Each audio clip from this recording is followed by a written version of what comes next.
Hello, young scientists. Welcome to our exciting journey into the structure of an atom, a fundamental chapter in your CBSE Class 9 Chemistry. Today, we are diving deep into the fascinating observations from a legendary experiment, one that revealed the atom's hidden secrets. We'll explore how most particles passed through, some deflected, and a very few bounced back. We'll start with the basics, then gradually uncover the deeper science behind these observations, moving through easy, medium, hard, and hardest levels. Get ready to unlock the mysteries of the atomic world. Let's begin our adventure with the basics. What exactly did scientists see when they tried to peek inside an atom? Imagine firing tiny bullets at a thin sheet of paper. What would you expect to happen? Well, something similar, but far more surprising, happened in Rutherford's famous experiment. He used tiny, fast-moving particles called alpha particles and aimed them at a very thin piece of gold foil. Alpha particles are positively charged and quite heavy. The setup was simple: a source for these particles, the gold foil, and a screen to see where the particles went after hitting the foil. This experiment was designed to probe the internal structure of the atom, which at the time was thought to be a plum pudding, a sphere of positive charge with electrons embedded. Now, for the really interesting part, the observations. First, the most common result was that nearly all the alpha particles simply passed straight through the gold foil, as if nothing was there. Secondly, a small number of particles were slightly pushed aside or deflected from their original path. And finally, the most astonishing observation, a tiny fraction of the alpha particles, about 1 in 12,000, actually bounced back, almost retracing their steps. These results were completely unexpected and showed that the atom was not at all like a plum pudding. Instead, these observations hinted that atoms are mostly empty space with a tiny, dense, positively charged center. Time to test your understanding. Here are 3 quick questions based on what we've just learned. Think about the observations and what they told us about the atom. What was the most common observation? What did the bounce back observation suggest? And what kind of particles were used in this experiment? Take a moment to answer these. Ready to dive a bit deeper? Let's explore the details of Rutherford's experiment and understand why each observation was so significant. Rutherford's experiment, also known as the Giga-Marsden experiment, was meticulously designed. A beam of high-energy alpha particles, which are essentially helium nuclei with a +2 charge, was directed at a gold foil about 1,000 atoms thick. A circular fluorescent screen, capable of detecting these particles by producing tiny flashes of light, was placed around the foil. The high kinetic energy of the alpha particles allowed them to penetrate the electron clouds of the gold atoms. This precise setup allowed the scientists to accurately track the paths of the alpha particles after they interacted with the gold atoms, leading to very specific and revolutionary findings. The detailed observations were truly groundbreaking. Most alpha particles, around 99.9%, passed straight through the foil without any deflection, strongly suggesting that atoms are largely empty space. A smaller percentage, about 0.14%, were deflected by small angels, indicating the presence of a concentrated positive charge within the atom that repelled the positively charged alpha particles. The most astonishing finding was that about 1 in 12,000 alpha particles bounced back, experiencing deflections greater than 90 degrees. This bounce back was like a bullet fired at tissue paper ricocheting. It implied that almost all the atom's mass and positive charge are concentrated in an incredibly tiny, dense region, which Rutherford named the nucleus. These observations were a direct challenge to J.J. Thomson's plum pudding model, which proposed a uniformly distributed positive charge. If Thomson's model were correct, alpha particles would only experience minor, gradual deflections, never large ones or bounce backs, because there would be no single, dense point of repulsion. The experiment thus conclusively disproved Thomson's model. Based on these revolutionary observations, Rutherford proposed his new nuclear model of the atom, where a tiny, dense, positively charged nucleus resides at the center, with electrons orbiting around it, and most of the atom consisting of empty space. This model fundamentally changed our understanding of atomic structure. Now, let's consolidate your knowledge with 5 practice questions. Think about the specific percentages, the properties of alpha particles, and how the observations directly led to Rutherford's model. What was the role of the fluorescent screen? Why was gold foil chosen?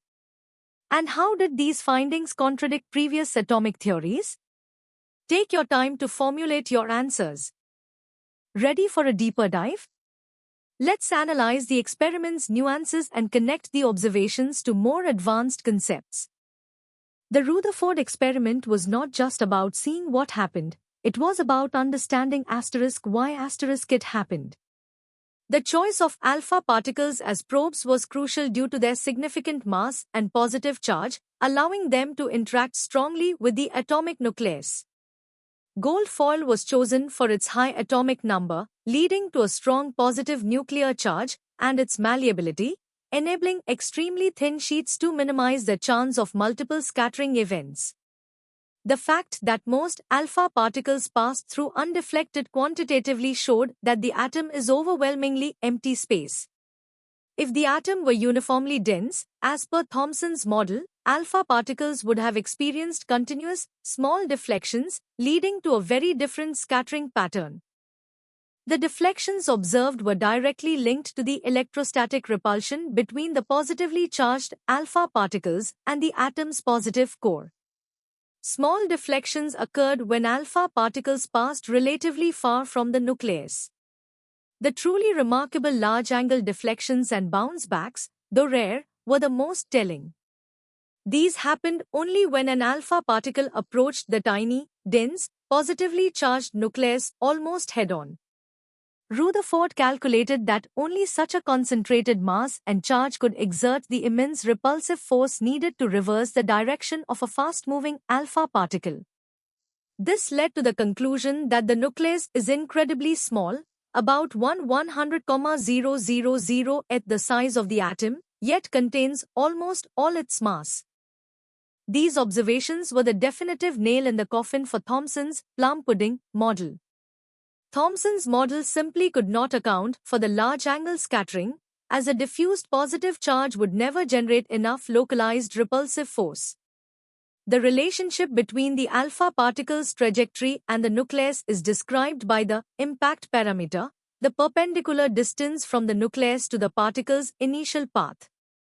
A small impact parameter means a close encounter and a large deflection, potentially a bounce back. A large impact parameter results in little to no deflection. This concept elegantly explained the varying degrees of scattering observed and firmly established the nuclear model of the atom, laying the groundwork for all subsequent atomic theories. It's time for some challenging questions. These questions require you to think critically about the implications of the observations, the limitations of previous models, and the quantitative aspects of the experiment. Consider the impact parameter and its effect on scattering angle. How did the experiment provide evidence for the nucleus being dense? And what were the specific shortcomings of Thomson's model that Rutherford's findings highlighted? Good luck! Alright, future physicists. Prepare to delve into the most intricate details of Rutherford's experiment and its profound impact on scientific thought. This is where we connect the dots to competitive depth and engineering insight. The Giga-Mars-Dunn experiment was a triumph of experimental physics, meticulously designed to minimize error and maximize precision. The lead block collimator ensured a narrow, parallel beam of alpha particles, while the vacuum chamber prevented any unwanted scattering from air molecules. The choice of gold foil was strategic. Its high atomic number, Z is equal to 79, meant a strong nuclear charge, leading to significant Coulombic repulsion, and its exceptional malleability allowed for falls as thin as 0.00004 cm, ensuring that alpha particles interacted with individual nuclei rather than multiple layers. Alpha particles themselves, being high-energy helium nuclei, were perfect probes, capable of penetrating the electron cloud without being significantly affected by it, allowing direct interaction with the nucleus. The interaction between the alpha particle and the nucleus is governed by Coulomb's law, leading to a hyperbolic trajectory. The scattering angle depends critically on the impact parameter, b, the perpendicular distance between the alpha particle's initial velocity vector and the center of the nucleus.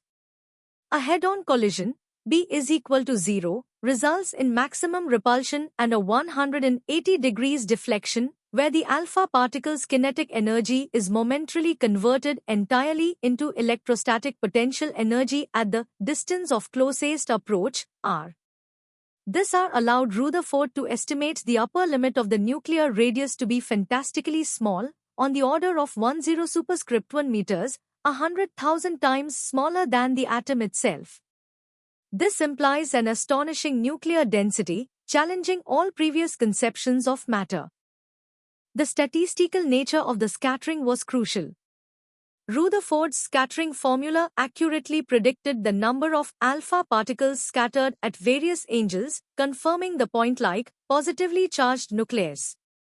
This formula demonstrated that the probability of large-angle scattering dramatically decreased with increasing angle and was proportional to the square of the atomic number of the target.